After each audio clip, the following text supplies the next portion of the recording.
Bakers? When it comes to the Bakers, we're pleased with the Supreme Court's decision. The First Amendment prohibits government discriminating against the basis of religious beliefs, and the Supreme Court rightly concluded that the Colorado Civil Rights Commission failed to show tolerance and respect for his religious beliefs.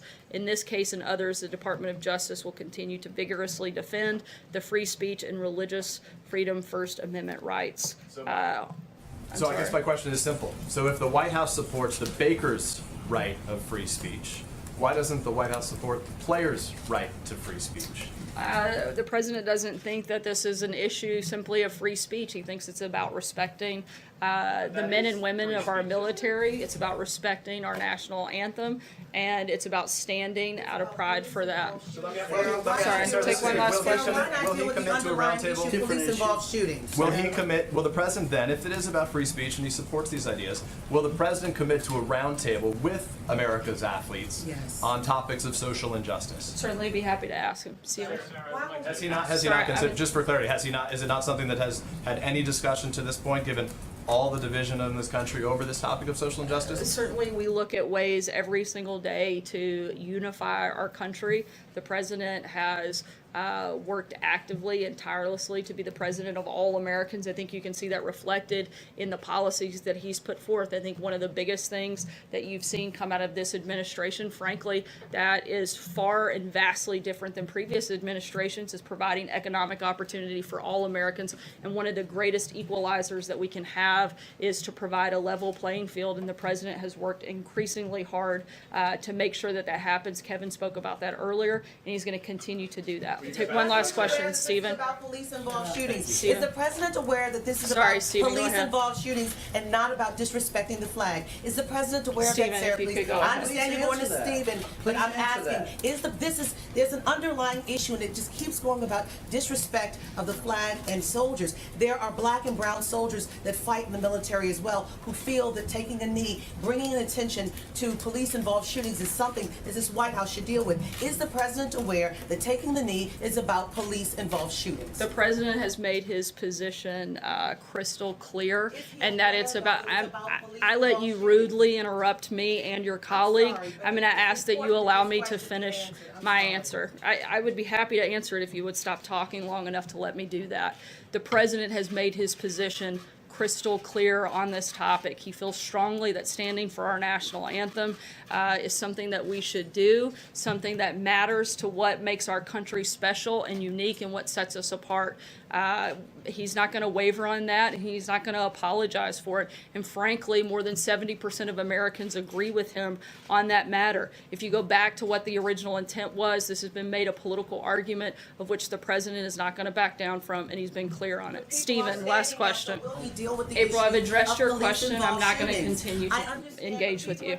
Stephen. The NFL is now telling people they have to stand. Will the president deal with the issue of police-involved shootings? I'm going to deal with the issue of addressing your colleague's question. But it's a real question. Can you take it to the president and come back to us? On the president's decision to disinvite the Eagles, he's suggesting this is about the national anthem. Is the president aware that not a single player on the Eagles through the entire season knelt for the national anthem? The president's position on not just the anthem has been clear, but let's not forget this isn't. There were 80 members of the Eagles organization that RSVP'd and committed to attend this event as recently as Friday, as well as over 1,000 fans of the Eagles organization. And the Eagles are the ones that tried to change their commitment at the 11th hour.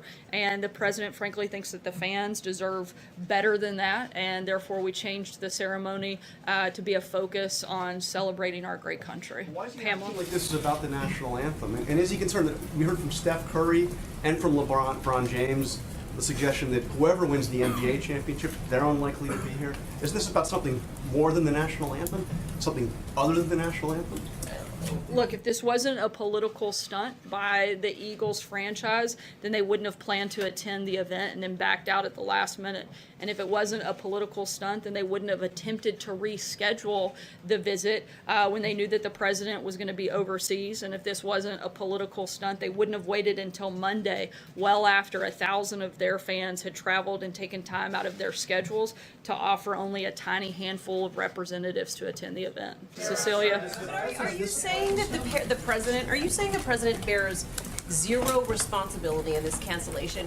This is a president who called NFL players SOBs, who implied that some players who don't stand for the national anthem do not belong in this country. Does he bear zero responsibility for players like the Warriors and the Cavs not wanting to come and the Eagles bailing on this? The president his position hasn't changed on this throughout the process, and the president's position was very clearly stated in a number of forums and venues, and the Eagles made the commitment to come and to be part of that event well after the president had established his feelings in regards to the national anthem. And once again, they made that change at the last minute, not the president. He's the one that has been completely consistent in his viewpoint when it comes to this. Pamela? You referred us to the outside counsel on the Don Jr. statement that the president was involved in. The outside counsel did weigh in, saying that yes, the president did dictate the statement. Rudy Giuliani was on CNN saying it was a mistake to say that the president didn't dictate it. So do you want to correct the record on your statement from August when you said he certainly didn't dictate? Once again, I'm not going to go into detail and go into a back and forth. And I know that you guys would love to engage on matters of conversations between the special counsel and the outside counsel, but we've purposefully walled off, and I'm not going to comment on the outside counsel. Outside counsel in August as well, but you still talked about it. So why can't you correct the record now? Again, I'm not going to answer questions that deal specifically with conversations between the outside counsel and the special counsel. To answer the question? Again, I am not going to get into a back and forth with you on that, and I'd refer you to the outside counsel. Josh, go ahead. The administrator, Scott Pruitt, asking we reported today to help his wife get a Chick-fil-A franchise. Does the president think that's ethical behavior? I haven't spoken with the president about that since that report came out. Matthew? One follow-up for you, Sarah. Back to her question. I'm asking really about the special counsel, the outside counsel. The only question is, do you think your statement in August was accurate? Your statement, not this. Was your statement accurate or inaccurate? Again, I know you want to get me into a back and forth with you on this conversation. Back and forth. You said something. We just want to know if it was accurate or not. Was Look, I the know your statement goal accurate? is to engage me in a conversation about matters dealing with the outside counsel, and I'm not going to do that today. Not about the outside counsel. You said something from the podium.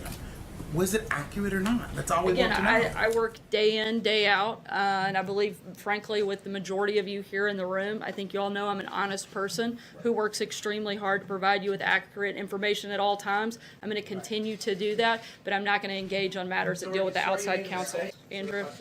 Thanks, Sarah. I wanted to follow up on Josh's question and Sarah's question, but in a larger sense.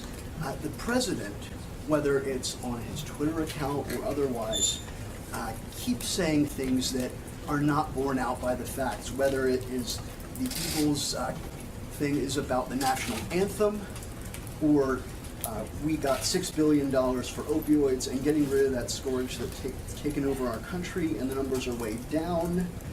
We have thousands of immigration judges. And so the president keeps saying things that aren't true. And this thing with dictating the statement. Some questions, sorry, Andrew. We did get there. Why, if things that you keep saying from the podium turn out to not be true, and things the president keeps saying in a number of venues keep turning out not to be true, why should we be able to trust that the information we're getting from this administration is accurate? And more importantly, why should Americans be able to trust that what they hear from this White House is always the truth? Once again, I don't know how many times I have to address this, but I work every single day to give you accurate and up-to-date information, and I'm going to continue to do that. Frankly, I think my credibility is probably higher than the media's, and I think that in large part that's because you guys spend more of your time focused on attacking the president instead of reporting the news. I think that if you spent a little bit more time reporting the news instead of trying to tear me down, you might actually see that we're working hard trying to provide you good information and trying to provide that same good information to the American people. John? Sorry, Andrew, I gave you quite a bit of time. The president again took a stick to his favorite piñata, Jeff Sessions, today. What is the president's goal here? Is it just simply to remind the attorney general that he's really PO'd at him and he's not going to let him forget it? Is he trying to get him to quit? Is he trying to